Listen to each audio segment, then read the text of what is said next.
Affordability is the best it's been in over a decade. Here, here.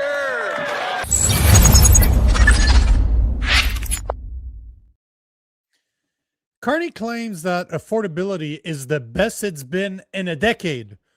But what do the numbers say? Tonight, we find out. My name is Nico Lagan, and I'm too conservative for the conservatives. My co-host, Rob Ambrose, not woke enough for the liberals. We are the political orphans. As you can see, not only are we late, but my co-host is late, 10 minutes late. He's a liberal. It's hard to get people to show up on time, it seems like, and I apologize for this because this is something that drives me absolutely ballistic. But hey, that being said, we're here. We're ready to go. So is Mark Carney right? Is it true that affordability is the best it's been in a decade? And before I ask your opinion, because we all know what the answer to this is, but what do the numbers say? Because it's all about the numbers. That's all that matters, is what the numbers say, not how we feel about it. So let's dig in. But before we do dig in, we need to watch what he had to say. Because it's hard for me to believe that he said it, but he did. And I'm going to show you the proof right now. Here is Mark Carney telling us, trying to convince us that Canada is more affordable now than it was 10 years ago. Listen to this. Let's look at what's happened to the United States. Hold on. Seems like my sound's not working. Let me do that again. Little rewind. Bang, bang. Let's look at what's happened to the United States since the summer. They have lost 6,000 jobs. This country's created over 80,000 jobs since August. Let's look at Already, we need to pause this because I just want to put it into perspective. He just said that the U.S. has lost 6,000 jobs since the summer and that we Canadians have created 80,000 jobs. Remember this. Remember what he just said. what's happened to wages in this country. They are growing the highest in years, 4%. They're growing twice the rate of inflation. Canadians are getting ahead every single month. He also claims that wages have grown 4%, the highest in years, twice the rate of inflation. Don't forget that. Of this government, Canadian wages have grown faster than the rate of inflation. Rents are at a 33-month low. Affordability is the best it's been in over a decade. Here, here. The Honourable Leader of the Opposition. Well, Mr. Speaker, I guess for those people who stash their cash in tax havens, you've never had it so good and so affordable. Tell that to the single mothers walking down the grocery aisle. Or let's talk about jobs. He compares it to the United States. When you do an apples-to-apples comparison of unemployment, it is 1.3% higher in Canada than it is in the U.S. In fact, Canada has the second highest unemployment in the G7, the worst grocery price inflation in the G7, the most unaffordable housing in the G7, the worst household debt in the G7. Mr. Speaker, he promised we'd be first, so why is he the worst?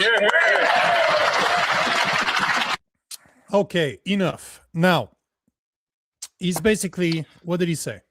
He basically claimed, let me rephrase what he claimed. He claimed that Canada, since the summer, has created 80,000 jobs, that wages have gone up in the past years, twice the rate of inflation. So those are the two things that he said. And even Poliev can't even get good numbers to counter what Mark Carney said. But I spent the time to actually get those numbers. So let's dig into it, shall we? 80,000 jobs. That's what he claims that we've created since the summer. Yep. We won't even go back to the summer. Let's just go back the first 2 months of this year. January, we lost 52,000 full-time jobs in the private sector and small businesses, so self-employed. The government added 13,000 jobs, meaning that we lost about 25,000 jobs in January alone, as per Statistic Canada. Everything I'm telling you is Statistic Canada. In February, The private sector alone lost 108,000 jobs. 108 full-time jobs were lost in February. The government added 24,000 part-time / public sector jobs. So in Canada, just in February, we lost 84,000 jobs. So just in the first 2 months of this year, 109,000 jobs were lost in Canada. And Carney says we gained 80 since last year, since the summer, which is lies, absolute lies. This is not real at all. The numbers say something completely different. Wait a minute, hold on, just so I can wrap my mind around this. So what's the claim? Carney said that he created 80,000 jobs. Is that what he's saying? He said that the U.S. has lost 6,000 jobs since last summer, and we and that's dumb. Who cares? 80. Who gives a shit? Like, who gives a shit? How many jobs America? Like, we're not American, right? So Carney, stick to the Canadian jobs. But he's saying that he created 80,000. Yet we have lost over 109,000 jobs just this year alone. The first 2 months, we don't have the real numbers from March yet. So just from this month, just from February and January, we have lost 109,000 jobs, which basically all of them are private sector jobs. Yeah. So Carney was talking about the summer. He's basically talking about 2025, and yeah, that's great and all. But when you look at 2026, which is more relevant because we're in 2026 now. Yeah, I'm Googling this myself here. Yeah, over 100,000 full-time jobs in the first 2 months of the year. Yeah, so it's funny. Like, yeah, who gives a shit what happened 6 months ago? The thing that happened last month and 2 months ago, that's a lot more relevant. I missed the first part of it. Did Poilievre not bring that up? Well, Poilievre just talks the way he does. He talks like a politician. He doesn't really bring real numbers to the equation. It's, I'm going to play less and less of arguments between the two, because every time I listen to them, it is just more proof that they're controlled opposition, right? He doesn't attack the real numbers. How easy would it have been for him to just say, Carney, just in the past 2 months, just in the first 2 months of 2026, we've lost 109,000 jobs. How can you claim that we gained 80? That's it. Drop your mic, let it go. Stop listening. He just likes to hear himself talk, but that's it. All he had to do is hard numbers. 109,000 jobs were lost in January, February, yet you have a guy that's telling us that he's added 80,000 jobs. Here are the real numbers. If you really want to be pissed off, as per Fraser Institutes, between 2019 and 2024, the public sector grew by 19.6%. That means government jobs. And for the people out there that want to argue with me, crown corporations are a government jobs. They're owned by the government, meaning they work for the government. That's public sector. That's a government job. So the public sector grew by 19.6%. The private sector grew by 6.1%. 44.1% of the job creations between 2019 and 2024, almost half of the jobs that were created were government jobs. How is that sustainable? It's estimated that between 22 to 23%, so more than 1 out of 5 Canadians work for some level of government, municipal, provincial, federal, or a crown corporation. 1 out of 5, over 1 out of 5 Canadians work for the government, and 44.1% of the jobs between 2019 and 2024 were public sector jobs. How does that make sense? How is this sustainable when guess who pays the salary of government workers? People that work in the public sector, because governments don't generate money. All they can do is tax people like you and I in order to pay for their expenditure. It's insane. It blows my mind. Yeah, did you see the latest so easy to find. Do you know what the Sunshine List is? It's this list. It's been out for a while, but it's basically every government employee that makes more than $100,000 goes on this list. And it's been in the news recently, and they release it every year. It's just it's meant to be an accountability thing, right? It's a good thing that we can see it. You can actually search by name. It's in the news recently because Ontario's list just came out 2 days ago, and there's more than 400,000 people on Ontario's Sunshine List. So that means that there's 400,000 people in Ontario that make more than $100,000. Of course, that's going to be at the top of the pyramid. That means there's probably 800,000 or a million that make less than 100,000. That's obviously still a lot of money, but yeah, it's wild. The increase in the public. When they come up with these jobs numbers, you can't really look at you almost have to ignore public sector jobs, right? Because the Sunshine Lift is inaccurate. You know that, right? It's inaccurate. Because they don't calculate benefits, they don't calculate bonuses, they don't calculate. Oh yeah, so it's an underestimate.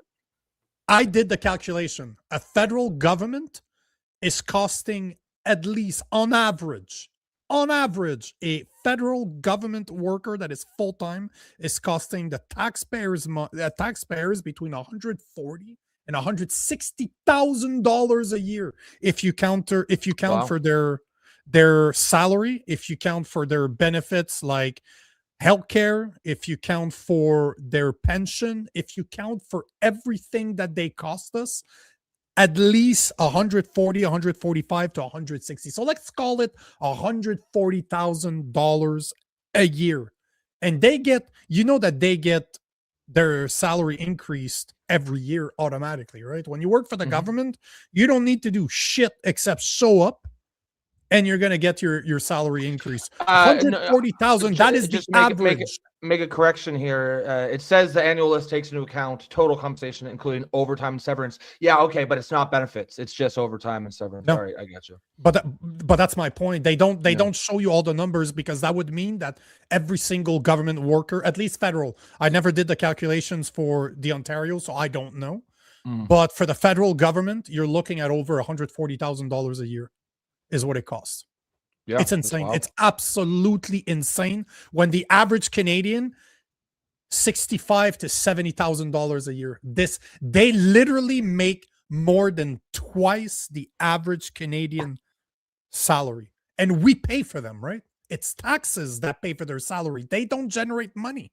It's absolutely insane. But listen to this. It gets worse because he had the audacity to say that Canadian wages have gone up 4%, twice the rate of inflation, which technically it's true. Technically, if you just look at that line, so many well-paid government jobs, right? No. If you just look, yes, of course, yes, 100 million, 1,000%, yes. No, but that's a fact. Him saying that the wages have gone up 4%, which is twice what the inflation has been, yes. But as per estimates, Canadians right now, dollar for dollar, is 2.5% less than it was in 2021. That's just a number. But here is where it gets a lot worse. And that's where he's so manipulative, how politicians are so good at using the numbers that make them look good, but they don't want you to dig.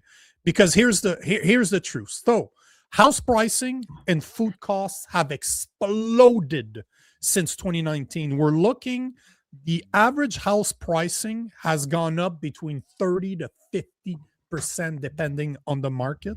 The average house price in Canada in 2019 was $490,000.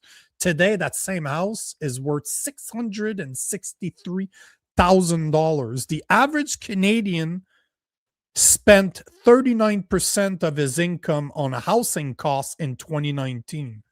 Today, he spends 54%.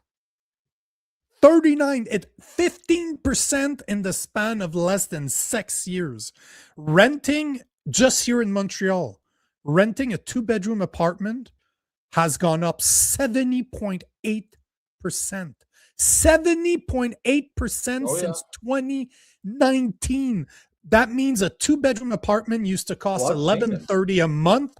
Now it's $19.30 a month.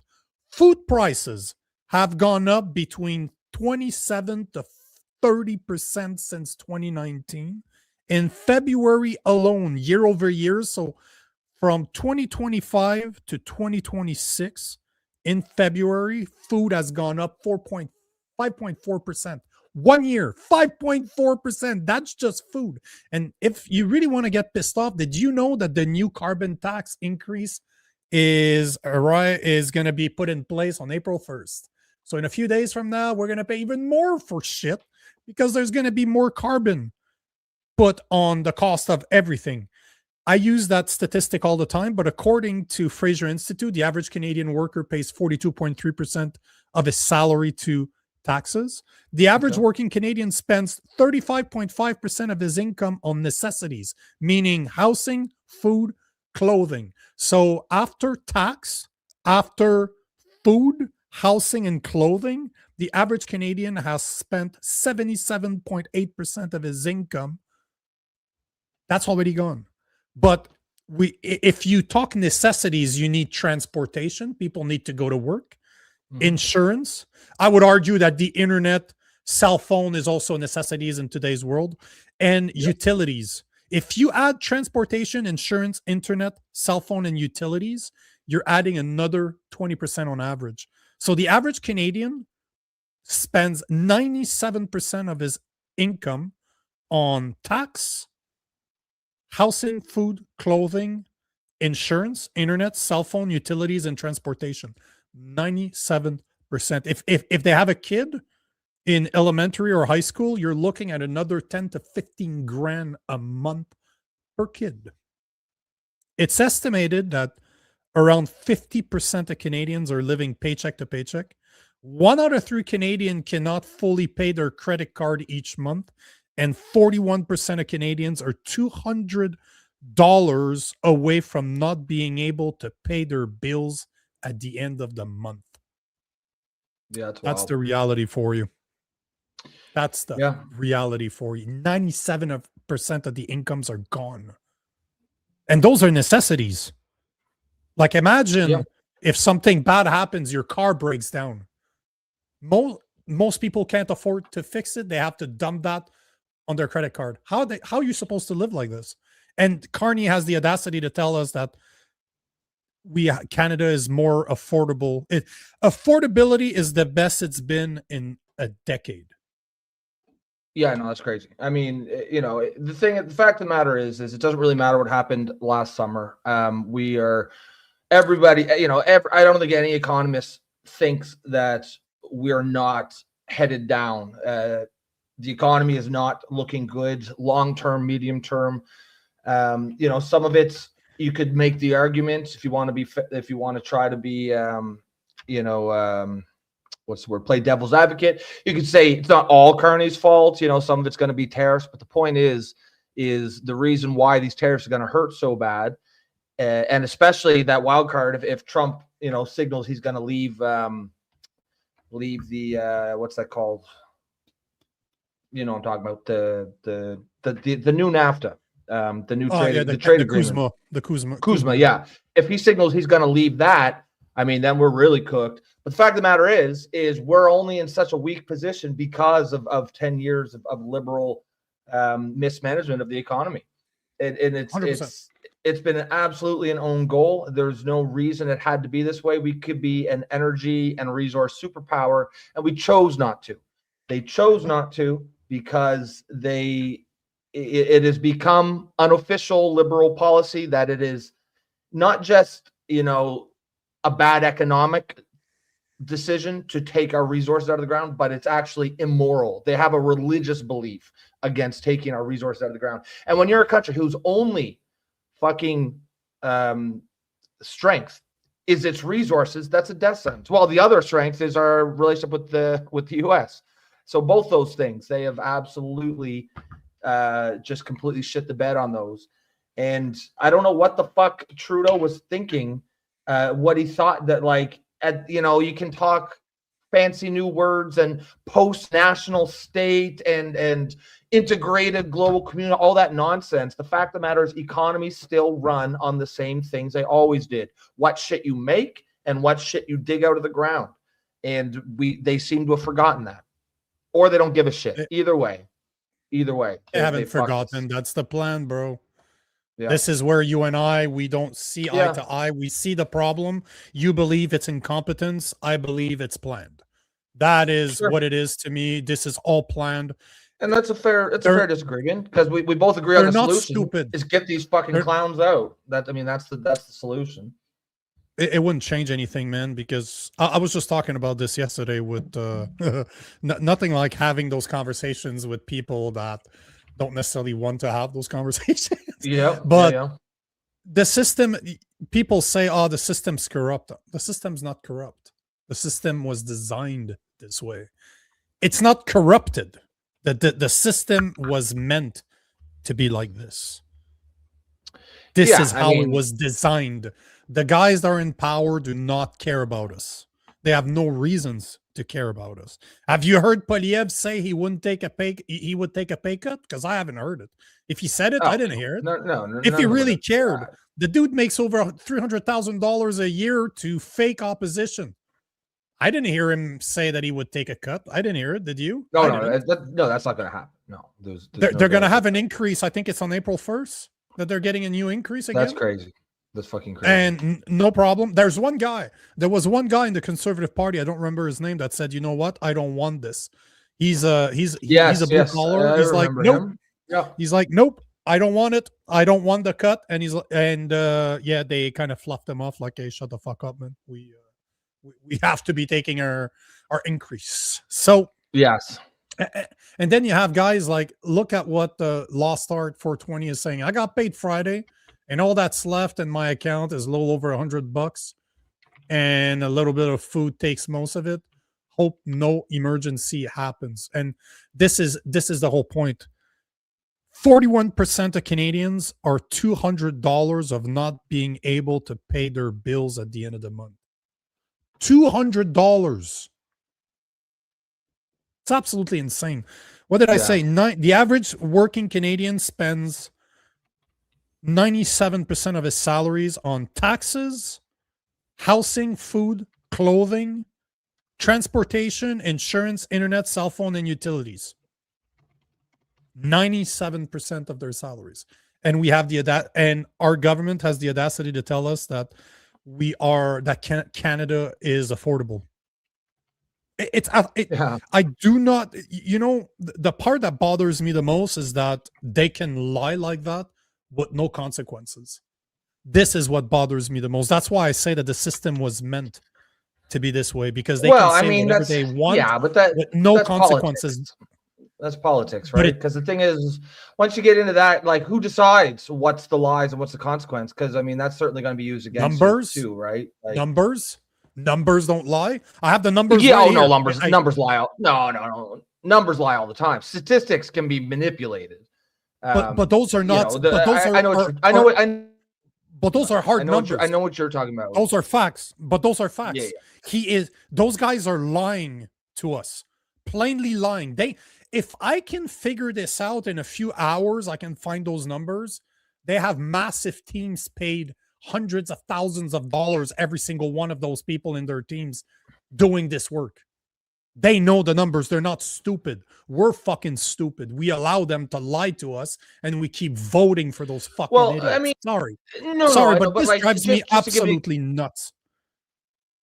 Just to give an example, like what Carney did there is a good example of lying with numbers, because he's technically correct. If you think about it, the exact words that he said, since August we have added 80,000 jobs, and that's because it's not true. August. But it's not true, because August and September and October were really strong months, right? So even the 80, they were like 140,000 each or something. So even the 80,000 that we lost in February still left it with a positive number. So it's true. It's just it's a lie with truth. It's a lie with numbers, because it doesn't matter what happened 6 months ago, because the thing that's affecting the economy right now is the thing we need to worry about, and that's the thing that's killing us by causing us to lose 80,000 jobs a month or whatever. And that's going to pick up. He won't be able to even lie with numbers within a couple months, because that's going to be 100,000 next month. And then within a couple months, now it's whatever big gains they had in, August, September, November are going to be more than wiped out by the losses we're about to have. But even that is not accurate. Even what you said is not accurate, because they estimate that last year 180,000 jobs were added. That's what their estimation of, and I know that they're false. I went through the Statistic Canada numbers, and those numbers are not accurate. How many did it say? How many jobs altogether last year, late 2025, 181. So even let's say that number is true. I know it isn't. I can prove it, but let's say devil's advocate. We'll play devil's advocate. 181,000 jobs. We lost over 109 just in the past 2 months. That's less than 80,000. So but also if you look month by month, I bet you last January, February, April, March, we're probably losers. I went through all of them. I went through all of them.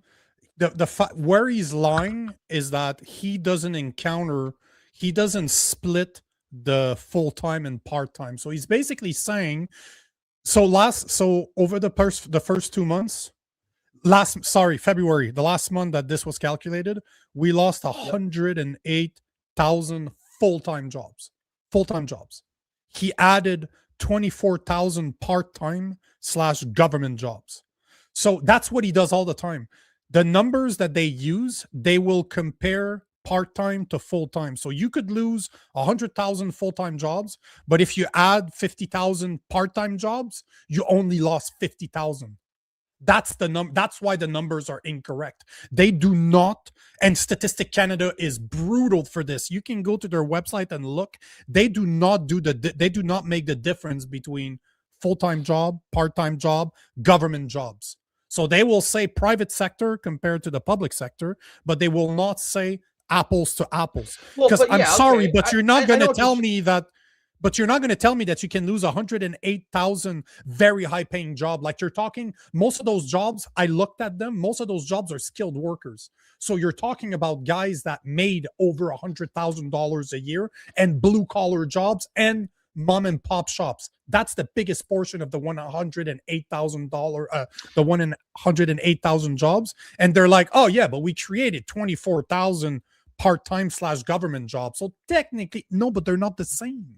No, you cannot compare one. I know what you're saying, and you're right, but that's a good example of how you lie with numbers. Because if you say we created 200,000 jobs or whatever it is, yes, you're correct. But then when you dig into the numbers, you realize, oh, well, that doesn't actually matter because fucking 80% of them were government jobs or part-time jobs. So that's all I'm saying is you can lie with numbers and statistics. And if you can't be lied to with numbers, if you actually do your research. It's just that most people won't, right? Most people will just take that headline at face value, and they won't go into it. But that's my whole point. This is what I've been saying. They lie. Those numbers are not correct. He can use those numbers all he wants. They're lies. Like, just say you created this many jobs. Part-time jobs are jobs. Government jobs are jobs. They're not jobs in the way that he means them, which is why it's a lie. But he's accurate in the sense that those are jobs. That's my point. But he's not. But I just showed you he wasn't accurate. 181,000 jobs minus 109 is not 80. Even if you agree to those numbers, let's say that full-time, part-time don't matter. 181,000 jobs minus 109 is not 80,000 jobs. So even the number that he uses is incorrect. Even if you say that, even if we agree that part-time jobs and full-time jobs are the same, even that, his numbers are incorrect. That's my point. Even the number that he used is a lie. That's what I'm saying. You don't even need to dig into the numbers. You literally look. He said what? Since the summer, and like even the summer is a weird. Like, does he mean? I guess since fucking July, like the first day of summer. Does he mean August? Like this is. I'm explaining. This is how those people do this, right? Like, no, but since the end of summer is September. Yeah. If you go by the real definition, those are late 2025, and since then, 180 jobs. That's what they say they added. 180,000 jobs since. Yeah. Yeah, in the late so months. obviously. They call them in the late months. Those are normally the last 3 or 4 months of 2025. So the point I'm trying to make is even his numbers don't work. Either way, we can argue about that until we're blue in the face. We still have a guest, and I apologize to our guest. We get in. I don't know if I explained that to you, bro, but I'm a conservative. He's a liberal, so we do get in arguments all the time. So this is kind of what we do. Before we get to you, can you give me a thumbs up just to make sure you're ready to go? You can hear us. Awesome. So before we get to our guests, I need to speak about the sponsor of the show. So this episode is brought to you by Miss Cleo's Pet Treats. 100% natural, healthy dog treats, free from preservative, additive, and fillers, made by hand right here in Canada. Not only are they made by hand, but she sources all the meat from local farms in Manitoba. So none of that Chinese crap.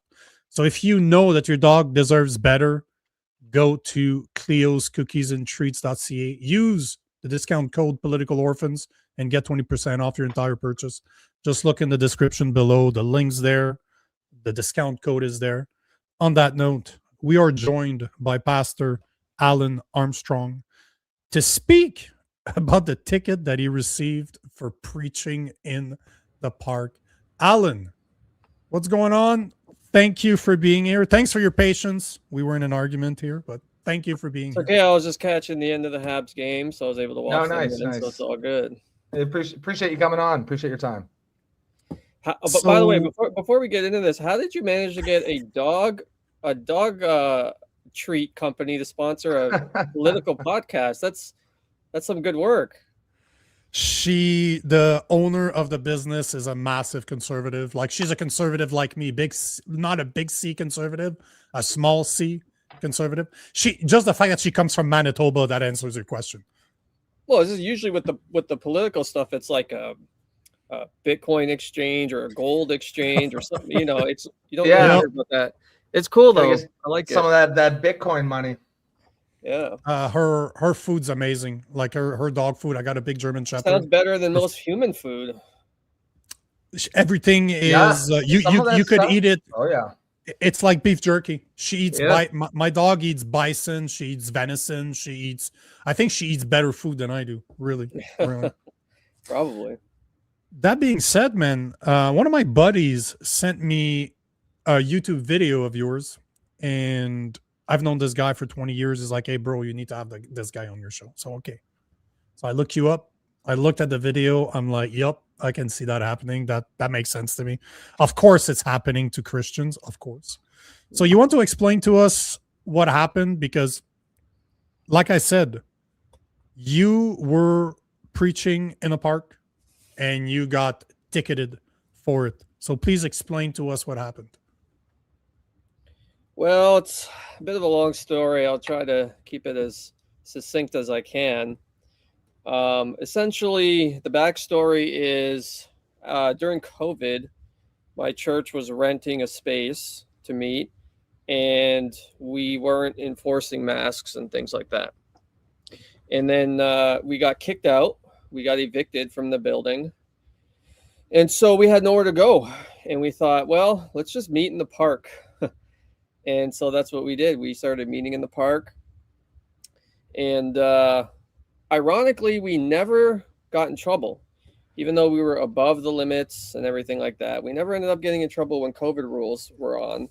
But it wasn't until 2023. So the video you saw, that happened actually in 2023. And I reposted it now just because of the discussion around Bill C-9.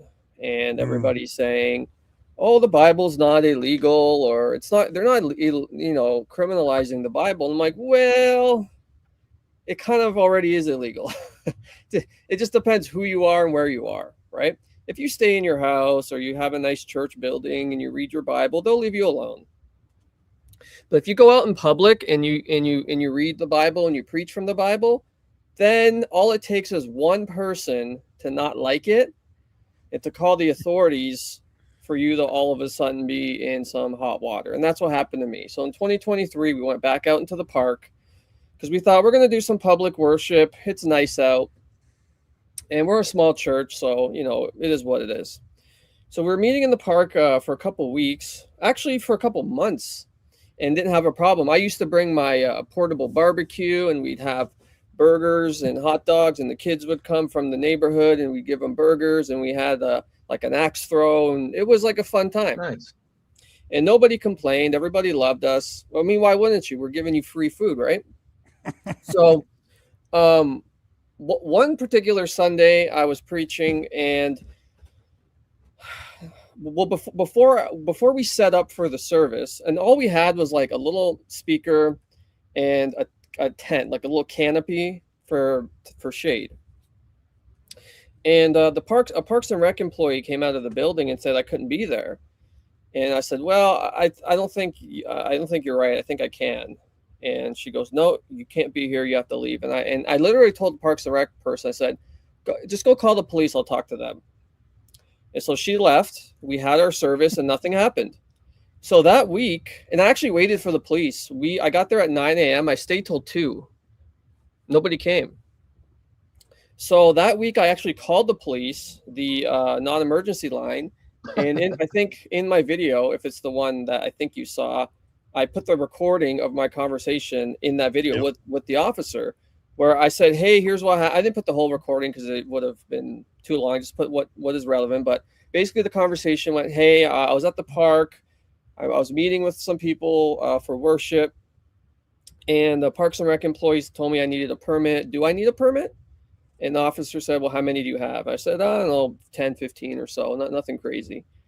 And he said, well, the bylaw says you don't need a permit for anything under 25 people. So you're good. No problem. If they come back, or if they call us, just point them to the bylaw, you'll be okay. So I said, all right, no problem. And that Sunday came, and there was like a baseball tournament going on in that park. So there's people everywhere. It was packed. And we were just kind of a little gathering. If you just looked at the park, if you were walking by the park, you would have thought we were just another group with the baseball thing, because we just blended in. As I started preaching, it wasn't very long into my sermon that I saw 2 police cars. And the way that the park is set up is there's a big parking lot, and then there's like a concrete trail, and that brings you to all the different things. And the concrete trail is wide enough for a car to drive on. They pulled up on the trail, and I'm like, okay, they're here for me, right? I thought for sure they're here for me. Why else would they be here? And so 1 came, then 2, then 3, then we ended up with like 7 cop cars, 10 officers, 7 cars. That's crazy, man. And you see that again and again when they do these nonsense overreactions. It was overkill. I mean, it's a Sunday crazy. morning, and maybe they didn't have anything better to do, but it was still overkill. And it was a woman officer. It's always a woman officer. Sorry. Yeah. It always is. It's true. It's so true. It just is. And she gets out and she's power tripping. You can't be here. You can't be here. I said, well, because I was genuinely confused. I'm like, I just called you guys, right? Like, I just talked to you guys about this exact thing I was going to do right now. And you can't be here. You can't be here. I said, why? She said, you have a microphone. I said, okay, I'll turn it off. I don't really need it. I'll turn it off. Then she went and she talked to the Parks and Rec employee, she was kind of hanging out. So she went and she had a chat. Was this the same employee who had given you shit? I think it earlier? was. Okay. Yeah, it was the same one from last week, the week prior. And after she came back, she said, okay, you got to leave now. And I said, why? I turned off my microphone. What's the problem? And she said, well, now you're trespassing. And I'm like, what? You can't just change the rules, right? You can't just like mid-game change the rules on me here. What are you doing, right? I said, what do you mean I'm trespassing? What am I doing that's unlawful? And she was really aggressive. You gotta leave. And I tried to reason with her and get an explanation. Like, what did I do that was unlawful? They wouldn't tell me. All they kept saying was, you're being trespassed. That is your infraction. Your infraction is trespassing. And I said, okay, I understand trespassing, but on public property, how is it possible to trespass in the public park unless I'm doing something unlawful in the public park, like threatening people, vandalizing, something like that. Yeah. Yeah. I said, so I try to get them to tell me what is the unlawful thing. Like, okay, you can't just trespass someone in public. You can trespass somebody in private, right? Like if someone comes to your house, you could just say leave. You don't have to give them a reason. It sounds like you have to leave. But they, Alan, here, I have my ticket. Sorry, you want to see my ticket? Yes, please.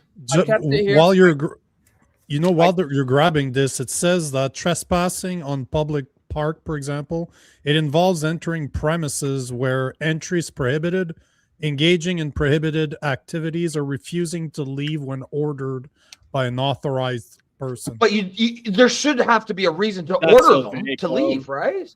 It sounds like they kind of did this trumped up charge on you with the microphone thing, and then once, even though you proved yourself like by just taking care, like, okay, I'm not going to use a microphone, they then use this trumped up charge to justify the trespass. Yeah, they moved the goalposts in the middle of the game. Anyways, so my ticket says I committed the offense of engaging in prohibited activity. So I asked them what, because they gave me the ticket, and it was funny when I was talking to the officer, which is interesting. Yeah, he's writing the ticket, and he's like, "You're getting a ticket for," and he kind of mumbled. I said, "What?" And he said, "Prohibited activity." I'm like, "What is that? What's prohibited activity?" And he goes, "It's just prohibited activity." I'm like, "Can you name the activity I was doing that's prohibited?" He wouldn't name it. That's wild. So like, I'm like, okay, you know what? I asked him. I said, "What's going to happen if I just don't leave?"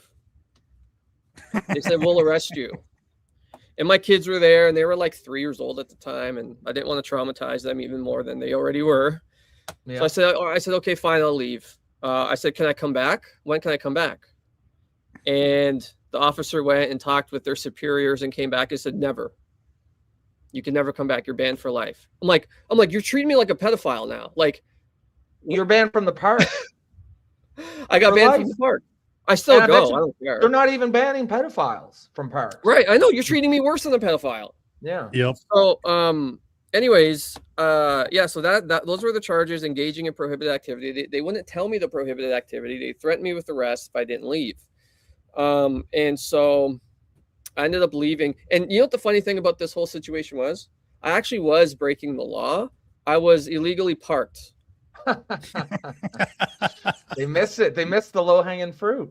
This whole time I was illegally parked, and I knew I was illegally parked, and they decided to make this up. Now look, if you're gonna get called to a noise complaint, like if that was the issue, the microphone, I've never seen a police officer come to a noise complaint and say, "Hey, can you please turn it down? We got a noise complaint." And the person say, "No problem." And then them say, "You know what? We're gonna write you a ticket anyways." Well, it's infuriating because how many times do we see the pro-Palestine crowd with fucking bullhorns? Yeah. You know what I mean? And they never get told to turn it down. It's just like, so, you know, I don't know how much Nico told you about the show, but he said at the beginning, you know, I'm the liberal. So I am non-religious. I don't have any particular religious beliefs, but you know, I have a strong belief in fairness under the law, and just this shit boils my blood because it offends my sense of justice. You can't have some rules that apply to some people but not to others. That is the number one way to fucking destroy your society from within. Yeah. So anyways, I was going to ask you, where are you from, by the way? Where was the park located? Yeah, what province are we talking about? I'm in Ontario. I don't want to name the city, but I'm in Ontario. Southern so you're Ontario. in Ontario, where we see pro-Palestine protests. Where I live, Palestine protests for 2-3 years, where Muslims are taking over parks. They block Bloor and Yonge, blocking traffic. The busiest intersection in Canada. No permit, no nothing. They're like 50 of them surrounded. And they get police. The police escort them. Yeah, even here, I'm from Montreal, right? We have the Notre Dame Basilique, the Basilica of Notre Dame, which I would argue is the most beautiful church in Canada. They go outside. They go literally in the parking lot of the church to pray on Sundays, which has nothing to do with Islam. But they go there during service, yet acceptable, no problem. How do you feel about the fact that we're in Canada Canada was built by Christians, and now we have this immigration, open border policies that we accept any behavior that makes no sense here, yet we accept it, and we treat people like you that did it properly. You called the police. They told you that you could do what you did. You actually informed them first. Then they show up 7 people. How much do you want to bet if you were brown? Let's be honest. If you were a Muslim, you would have never got that call. No, you would have never. They would have never showed up for never. it. No. And that's Like, how does that make infuriating. you feel? How does that make you feel as a pastor? It would upset me if I didn't expect it. You know what I mean? Yeah. You know what I mean? Like I could get upset about it, but I kind of expect it at this point. And so it's not really surprising. When it happened, I was upset when it happened, mainly because of my kids. They're still young, but they were young. They were like 3 years old or 4, or going on 4, 3 going on 4, whatever. Very young. And this is their first experience with the police. To this day, my kids are 8, 6 years old. To this day, they still think police are bad. Right? Wow.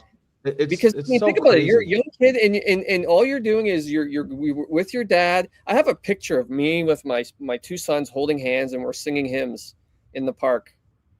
What is more, what is more safe than that? Wholesome than that? And that's the day the cops came. And so they associate police with anti-Christian bias. And I didn't put this in their head. Right? And I don't think they're wrong.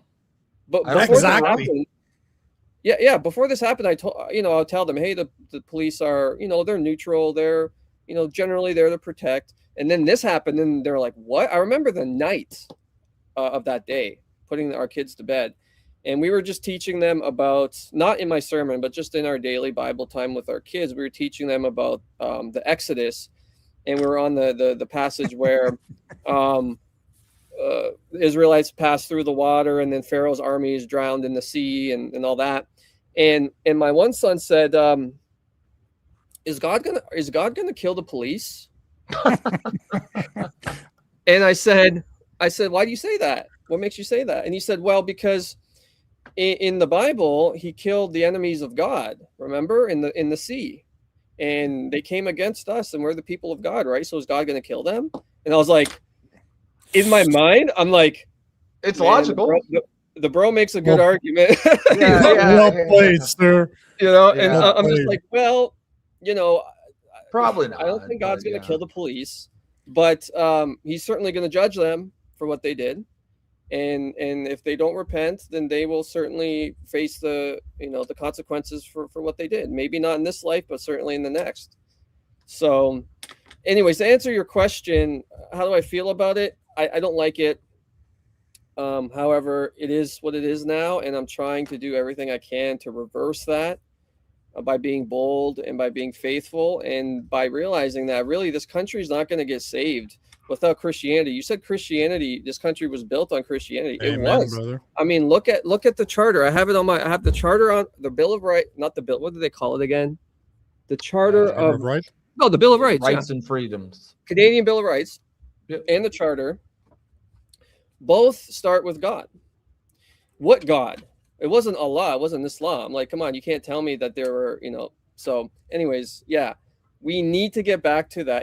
It's the only way. If you don't have a Christian foundation, what do you have? You have this. You have this weird secular diversity cult, which is suicidal empathy, I call it, where you coddle your enemies to your own destruction. And you attack yourself. You attack yourself and the people. I mean, I don't know if you can see my tag there, but I grew up. I've been a progressive my whole life. I'm a moderate one. Now I consider myself an anti-woke liberal. There are a few of us out there, but that is how that's the best way to perceive woke, is a self-hating ideology. It hates everything to do with the West, really. So that means white people. That means Christianity. And we talk a lot about religion on the show. I'm not, I grew up very religious. I grew up Pentecostal, so I'm quite familiar with it. I for reasons far too much ago, into right here. I am not religious, but there's one term that comes up. One of our guests had said it, and he called I think he was himself not religious, but he said he considered himself a cultural Christian. And I think, I think that really resonated with me. And I think there's a lot of people out there who may not be practicing Christians, but they'll understand that term, and they would see themselves in it. Because, like you said, the West has been created on Christian, Judeo-Christian values. And there are, these things are worth protecting, and they're worth fighting for. And we don't need to be ashamed of them. We can be proud of them. There's nothing wrong with that. Yeah, I'd rather live in a place that celebrates Christmas and honors the Christian days. Even Richard Dawkins came out recently and said, "Man, I think we need Christianity." And I'm like, "What?" Well, I think Dawkins' arc mirrors What- mine a lot, I think. But Rob, what he means by being a cultural Christian, is that as an atheist, you want to live in a Christian country because we will accept that, because it's us. It's okay. It's the only place that you should want to live. Yeah. But that's the point, right?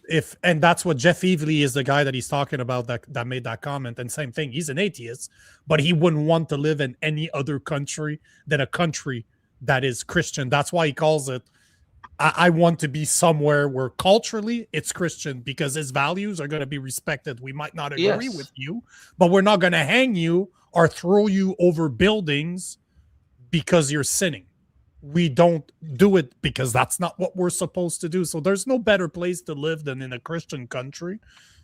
But I know we don't have a lot of time, but hold on, we don't have that much time. I just wanted to ask you, because you mentioned something that I wanted to touch on. I'm happy that you mentioned it, but as a Christian pastor that seems to have the courage to speak, are you worried about Bill C-9? Because you brought it up earlier. This is something I talk about literally. Free speech is my biggest thing. I speak about this every day. So what are you worried about Bill C-9?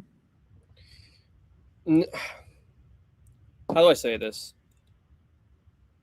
I'm not worried about it because I've already been defying government rules for so long that it's just whatever.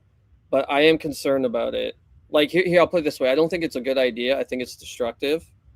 Mm-hmm. So I have no anxiety. I don't lay my head on my pillow and go, "Oh, I'm so anxious about what the government can do," because screw them. But I am concerned about it. And so in the sense of, like, are you concerned? Yeah, I'm concerned, but I don't have anxiety. Because I lived it. I lived it before C-9. Like this trumped up bogus charge, which I fought and got thrown out.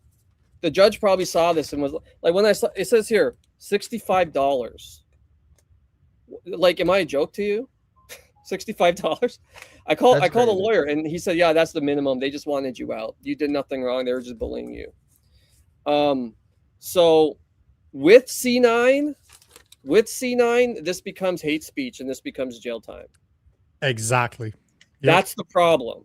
Yeah, that's the problem I see. Is without C-9, they just bully you, you leave, you fight it, you move on. With C-9, now it's what did he say? Oh, what Bible verse did he read? Oh, okay, that's hate speech. Because what happened was there was a woman there, and my wife picked her out, who went to Parks and Rec, some liberal woman, and then they called the cops. And it was because that Sunday I was preaching in Revelation 13, the mark of the beast, of all Sundays. Of course you that. And look, I didn't go into the park saying, "Let's preach the mark of the beast." I was preaching through the whole book of Revelation, front to back, chapter 1 to chapter 22. That was just the verse I was on. Okay? So no one can accuse me of, "You were inflaming people's." No. Watch the whole series. I preached the entire book. That was just happened to be the Sunday that I was preaching that. And I was talking about the COVID vax and how they're trying to force people to get this thing to keep their money. And it's not the mark of the beast, but it's sort of like it, right? So there's some analogies here. She heard it, was offended, called the cops. Let me just say this, because this was the craziest thing, spiritually speaking, that happened during that time. In that passage, it talks about the beast who had, I think it's 7 heads and 10 crowns. something like that, 7 and 10. And there was 7 cop cars and 10 officers. And the Sunday before that happened, I remember telling our people, I said, I'm preaching on the mark of the beast. I'm exposing Satan's strategy. He attacks us through false religion. He attacks us through the state, and he attacks us through economic coercion. So I said, expect something to happen this week in your life, whether it'll be something from the state, money, false religion. I don't know, but the beast is going to attack us because I'm publicly exposing him. The next week that happened. The next week. And after it happened, I gathered everybody and I said, remember what I said last week? How the beast was going to come after us? So. Wow, that's crazy. Can't make it up. Like, we had 10 people, man. 10 people. And 10 officers, like 1 per person, including kids. Are you so can you fight this? Is there a mechanism to fight it, or what's the plan? I fought it. I challenged the ticket. I didn't even get a court date. They threw it out. They just It's probably that's for the the price. shit that, and they didn't even inform me they threw it out. that shit I had just to look drives at my me ticket because online to see. Because something we say around here a lot is the process is a punishment. They know that they don't have a fucking leg to stand on with this shit, and they know most people won't fight it. Right? Most people are cowed by the when they come face to face with the with the power of the state or whatever, and they just crumble. And that shit drives me nuts because they know they're not, what they're doing is wrong, and they're doing it anyways. Yeah, because they can. I talked to a lawyer. I spent $500 to talk to like a top-notch lawyer for like 30 minutes just to see what are my options here. Can I sue the city? Can I do something? I want to punish them. I want them to feel the pain. And he said, your case is a slam dunk. You'll win. But it's not going to be worth the cost. Yeah. Like they're going to bring you through the ringer. You're going to end up spending $250,000, $300K for what? To make them feel like, and what's the punishment going to be? Nothing. It's just going to be like, okay, we're sorry we did this to you. So do you want to spend the money for it? And I said, no, forget it. But you could have went for emotional damage afterwards. That's what they normally do, right? Yeah, but how much would I have got? Like I break even for what? Yeah. No, it makes sense. Yeah. And that's why, again, in my case, I would have challenged it because I know a lot of constitutional lawyers that do pro bono stuff. So I would have. It would have been nice to know them then, yeah. Yeah, no, because this is the type of thing that you need to fight. You cannot allow people with power to abuse it just because they can with no consequences. And that's what bothers me, because what happens next is exactly what you said. Bill C9 will take that from a $60 charge to have you thrown out to hate speech, which could face up to 10 years in prison. Yep. This is insane. 10 years in prison. Up to 10 years in prison. Yep. Yeah, that's crazy. The thing is, like, had I fought it, like, let's say I was just rich and I was like, yeah, I'll throw $250K just to give him a hard time. I don't care. Had I did that, sure, I probably would have won. But then Bill C9 just overturns everything, and I'm back to square one. That's wild. Because if Bill C9 gets passed, well, then it's like, okay, it's different now, and they can charge me with hate speech. What did you say? What were you, And they can interpret anything as hate speech. That's the thing. I can preach a sermon that's like neutral or just like soft, and you can come in there and you can misinterpret anything to say anything. Well, anyone can be offended, right? Well, that's the thing. And like, I've been posting on Twitter every day, Bible verses. I've been saying this Bible verse is illegal in Canada, and then I post it. And people are like, you're lying. It's not illegal, blah, blah, blah. Look, first of all, it's not the point that it's not illegal on paper. They're never going to put on paper the Bible is illegal. Mm-hmm. That's not how it works. The way it works is it's illegal for those they want it to be illegal for, right? Yeah. Yes, 100%. And that's the nuance is what I did was the Quran will never be illegal. They'll never be. The Quran will never be. No. But they if they don't like you, if they want you out, they'll get you out, even if what you're doing is completely lawful. And that's what I learned. So for me, the Bible is functionally legal, because if there's any context in which I can't publicly proclaim the Bible, then it's illegal, because free speech is either free or it's not. Yep. Yep. There's no And gray zone in free speech. You either have it or you don't. You either have it everywhere in public or you don't. Now, I'm not saying you go out in public with a bullhorn and you harass people. No. But if I'm in the park and I'm preaching the Bible to people, and you don't have to listen, you can leave. That should never be illegal. And yet they can just say, well, it's prohibited activity. And they'll never tell me. Here's the thing. All I did was preach the Bible. So the prohibited activity here there then must be interpreted as what? Preaching the Bible. Yeah. Mm-hmm. What other interpretation do I have? Because that's all I did.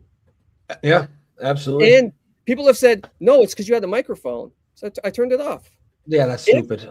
If the infraction was an amplification, then why didn't they put that on the ticket? Well, yeah, I mean, they kind of screwed themselves, right? Because by putting just they didn't give themselves a leg to stand on in court, which is obviously why they threw it out. Yeah. Well, Alan, I want to thank you for joining us. It was a great chat. It's just the beginning. I know a bunch of pastors that were arrested. Some went in jail. Like we had Derek Reimer on the show a few times. Mm-hmm. And this is just going to get worse. I'm fully aware. I'm a Christian too. And, I'm not going to hide. I'm not going to hide my speech. If my God and Savior got crucified for his words, that's a hard act to follow, but that's the act I need to follow. So it is what it is, but it is unfortunate that it is a reality. But at the same time, man, one thing I've been saying for a long time, and that's my biggest problem with Christianity, and it's not just Canadian, I've traveled through the US as well. We're too complacent. We're very lukewarm. Pastors don't have the balls to preach anymore. They don't have the balls to say the real truth. This is why I don't go to church on Sundays, because I'm not going to listen to a pussy talk about something that he doesn't have the balls to talk about the real stuff. You're more concerned about having to be well seen by your congregation than being the man that's supposed to tell the truth. And there's only one truth. There's not many truths. There's only one of that. And the expectation of God is that we tell the truth, his truth. And as a pastor, you don't want to say it, you shouldn't be up there. So it's our fault. We are in the situation that we are in, and we are to blame for this. But at the same time, that also tells me that we are the solution. So Yep. Just to piggyback on that is no pastor in my city backed me up here. Not one. Really? And I know a lot of them, and they all know what happened. Not one said, "We got your back." They were afraid. Paint a target on their back. They're afraid. Yeah, because the community was like, "Oh, this guy was doing this. This guy was doing that." In the community page on Facebook where I live, it was a big thread about it. Someone took a picture and they're like, "Why are the cops here?" So it was a big scandal for a while in the community, and nobody wanted to touch it. But I was encouraged in that most of the comments on that thread were like, "Wow, it's illegal to preach the Bible now. Like, what about the Muslims? What about this? What about that?" So more of the general community had my back than the church had my back, which is pathetic. Yeah, that's crazy. Well, we're gonna, I think, put a pin in her there. I appreciate you taking the time, Alan. That was a great chat. Certainly keep us updated on that if anything more comes from that. But I think there's going to be a lot of these kind of stories over the next, 6 months, 12 months, unfortunately. Yep. Thanks for your time, Alan. I will definitely keep in touch, but continue fighting. Appreciate you. Like you, they're ready to talk about it. Yeah, I'm going to keep saying what I need to say, and God is true. Let God be true, and every man a liar. So we're not backing down. He's Amen to that. Right on. All right, take care, man. Thank you. Bye. Bye. There you have it. Wild. Well, It's only going to get worse, man. You're absolutely yeah. right. This is a type of story that's going to come out more and more. Oh yeah, 100%. All right, guys.